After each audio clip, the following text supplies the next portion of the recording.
Hello, Spokane. Mike Fagan, Northeast District 1 Council Member.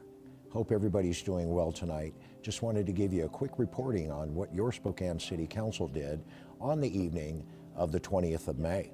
A couple of small things that we did, but rather large with regard to development and things like that. Rich Avenue, right at Market Street, was vacated for the purposes of the onset of the North-South Freeway coming through. We also engaged in approving a small portion of Clift Avenue right-of-way, ended up getting vacated also. One of the big things that the Spokane City Council engaged in on Monday night was approving the limited tax general obligation bonds that are going to be sought when the city engages in our strategic investment program in order to fund public safety capital, equipment and things like this. And we're talking about fire engines as well as police vehicles. Now, believe it or not, folks, we don't have a good grasp on that capital equipment replacement.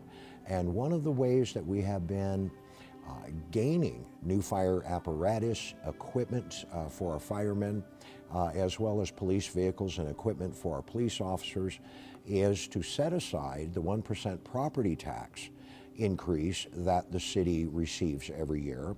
And we use that as seed monies in order to engage in our strategic investment program. This is an actual internal loan that is at a rate of 0.75% for the next 6 years.